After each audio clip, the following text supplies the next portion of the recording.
பீகார் சட்டமன்ற தேர்தலில் இமாலய வெற்றியை நோக்கி நகரும் என்டிஏ கூட்டணி 200க்கும் அதிகமான தொகுதிகளில் முன்னிலை.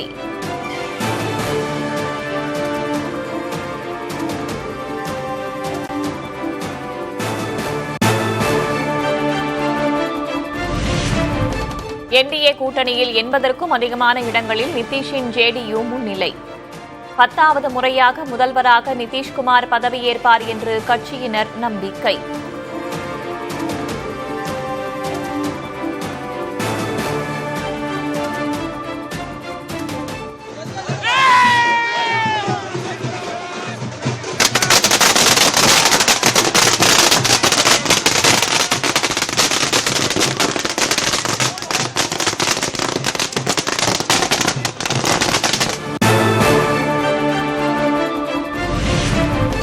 என்டிஏ கூட்டணியில் இந்த முறையும் ஜேடியுவை முந்திய பாஜக.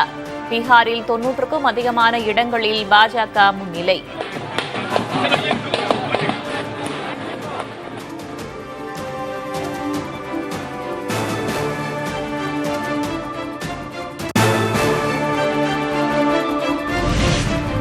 பீகாரில் 143 தொகுதிகளில் போட்டியிட்ட ஆர்ஜேடி 26 இடங்களில் மட்டுமே முன்னிலை. 2020 தேர்தலை விட அதிகமான இடங்களில் பின்தங்கியதால் தொண்டர்கள் அதிர்ச்சி.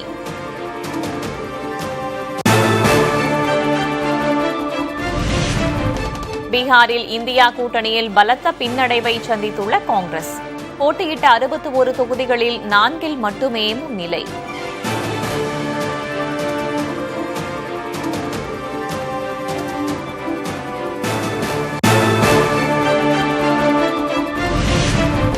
ஒரு தொகுதியில் கூட முன்னிலை பெறாத தேஜ் பிரதாப்பின் ஜன்சக்தி ஜனதா தளம்.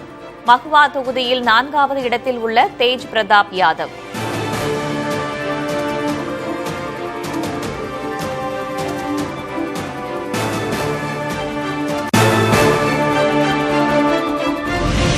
பீகார் தேர்தலில் பெரும் பின்னடைவை சந்தித்துள்ள அசாதுதீன் ஓவைசியின் ஏஏஎம்ஐஎம் 25 தொகுதிகளில் போட்டியிட்ட நிலையில் 5 மட்டுமே முன்னிலை.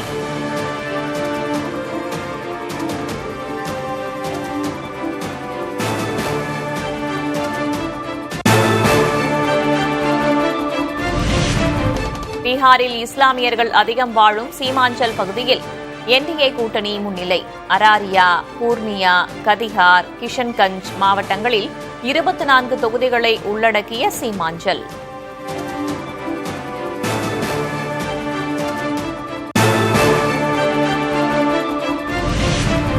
போட்டியிட்டுள்ள அனைத்து தொகுதிகளிலும் பின்தங்கியுள்ள தேர்தல் வியூக நிபுணர் பிரசாந்த் கிஷோரின் கட்சி.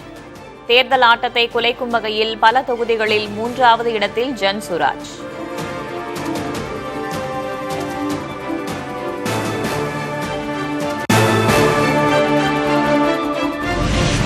பீகார் சட்டமன்ற தேர்தலில் இடதுசாரிகளுக்கு கடும் பின்னடைவு. போட்டியிட்ட 33 தொகுதிகளில் 5 இடங்களில் மட்டுமே முன்னிலை.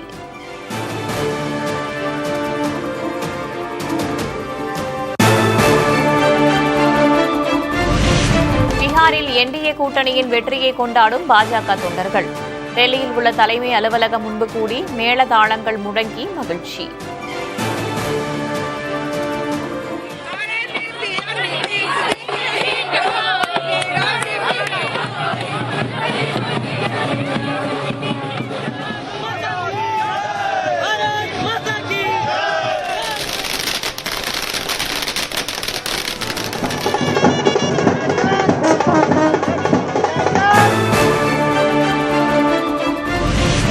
பீகார் தேர்தல் தோல்வி குறித்து காங்கிரஸ் சுய பரிசோதனை செய்ய வேண்டும். மூத்த காங்கிரஸ் தலைவர் சசி தரூர் கருத்து.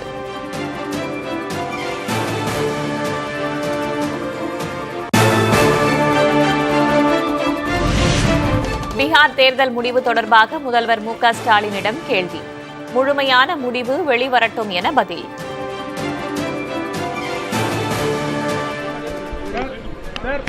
Sir, Bihar elections reaction, sir. Bihar elections. Sir,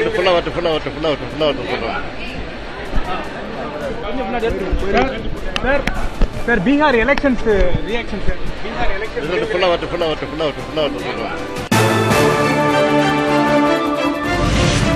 India கூட்டணியின் பொய் பரப்புரைக்கு பீகார் மக்கள் பதிலடி கொடுத்திருப்பதாக எதிர்க்கட்சித் தலைவர் பழனிசாமி கருத்து. என்டிஏவின் கூட்டு தலைமை வளர்ச்சி திட்டங்களுக்கு கிடைத்த வெற்றி என்றும் பாராட்டு.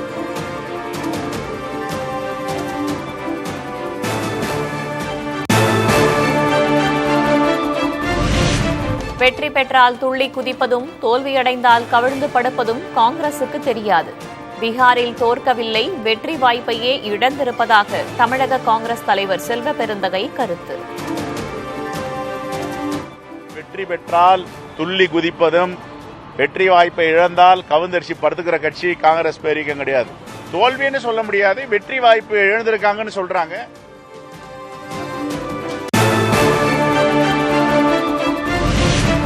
பாஜகவும் தேர்தல் ஆணையமும் கூட்டணி என்ற எதிர்க்கட்சிகளின் குற்றச்சாட்டுக்கு நைனா நாகேந்திரன் பதில்.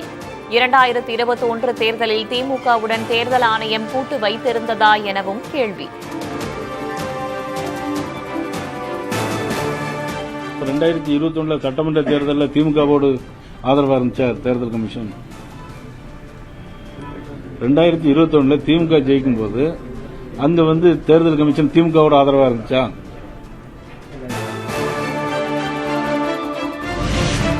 புத்தரின் மண்ணில் நல்லதோர் தீர்ப்பு கிடைத்துள்ளதாக ஐஜேகே நிறுவனர் தலைவர் பாரிவேந்தர் கருத்து. பீகார் தேர்தல் வெற்றி நாடு முழுவதும் எதிரொலிக்கும் என்றும் நம்பிக்கை.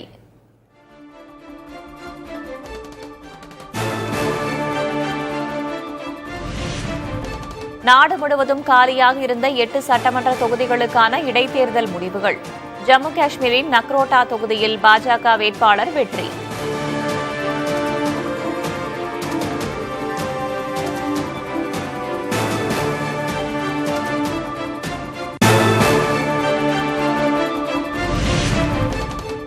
எஸ்ஐஆர் நடைமுறையால் மக்களின் வாக்குகள் பறிபோக்கும் சூழல் ஏற்பட்டுள்ளதாக முதல்வர் ஸ்டாலின் விமர்சனம். எங்கு போனாலும் வாக்காளர் பட்டியல் தீவிர சிறப்பு திருத்தம் பற்றியே பேச்சு என்றும் கருத்து.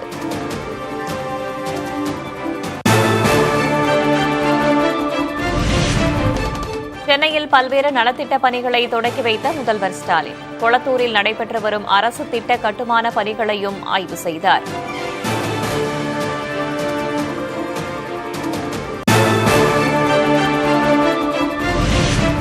நெல்லை, தேனி, தென்காசி, கன்னியாகுமரி, தூத்துக்குடி மாவட்டங்களில் இன்று கனமழை பெய்யும். புதுச்சேரி, காரைக்காலில் இடி மின்னலுடன் மழை பெய்யும் என வானிலை ஆய்வு மையம் கணிப்பு.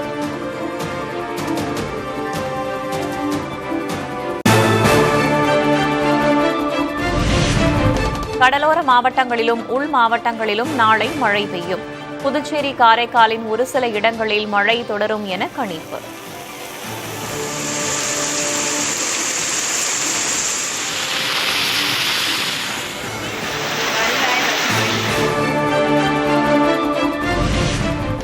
சென்னையில் இன்றும் நாளையும் வானம் மேகமூட்டத்துடன் காணப்படும். நகரின் ஒரு சில இடங்களில் மழை பெய்ய வாய்ப்பு என்றும் வானிலை மையம் தகவல்.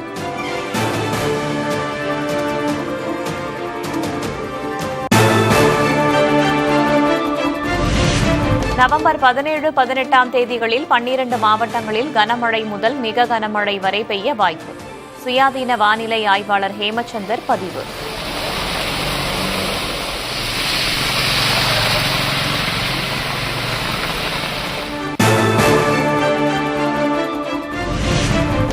நவம்பர் 18ஆம் தேதி அந்தமான் கடற்பகுதிகளில் சூறாவளி வீசக்கூடும்.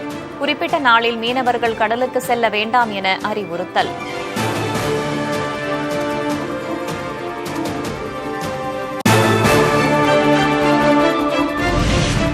தமிழகத்தில் கடந்த 24 மணி நேரத்தில் அதிகபட்சமாக ராமநாதபுரம் மாவட்டத்தில் மழை பதிவு. மண்டபத்தில் 7 சென்டிமீட்டரும் பாம்பனில் 5 சென்டிமீட்டரும் மழை பெய்துள்ளது.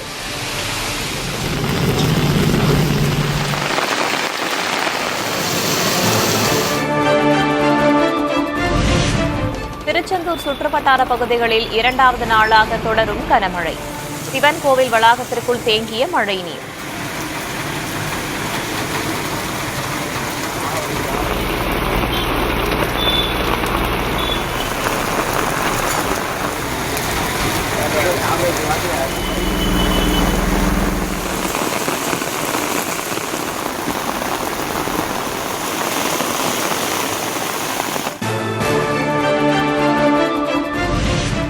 ஒடிஷாவில் நிலவும் கடும் பனிமூட்டத்தால் உறைந்து போன புல்வெளிகள்.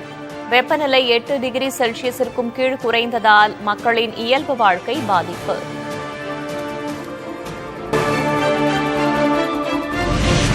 சென்னையில் ஆபரண தங்கத்தின் விலை சவரனுக்கு 480 ரூபாய் குறைந்தது. ஒரு சவரன் 94,720 ரூபாய்க்கு விற்பனை.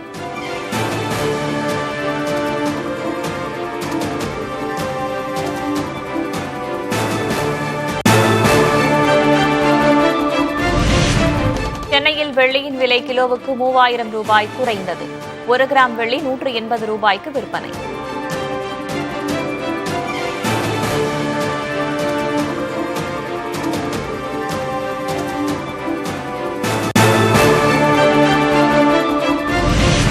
டெல்லி கார் குண்டுவெடிப்பு வழக்கில் தொடர்புடைய ஒமருன் நபியின் வீடு இடித்து தரைமட்டம். ஜம்மு காஷ்மீரின் புல்வாமாவில் உள்ள வீட்டை இடித்த காவல்துறை.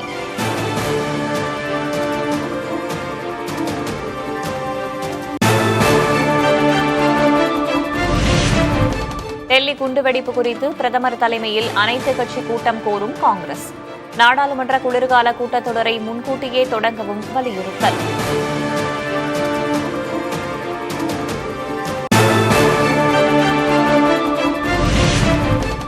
தமிழ்நாடு முதலீட்டாளர்கள் பாதுகாப்பு நீதிமன்றத்தில் சரணடைந்தார் தேவநாதன்.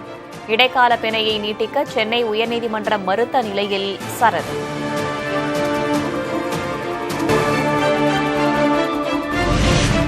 திருவாரூரில் இணையதளம் முடங்கியதால் விவசாயிகள் பயிர் காப்பீடு செய்ய முடியாமல் கடும் அவதி.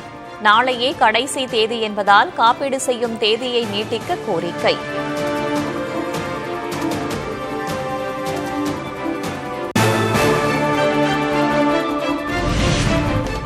ஈரோட்டில் வளர்ப்பு நாய் கடித்ததால் பாதிக்கப்பட்ட கல்லூரி மாணவர் உயிரிழப்பு. கோவை அரசு மருத்துவமனையில் சிகிச்சை பலனின்றி உயிரிழந்த சோகம்.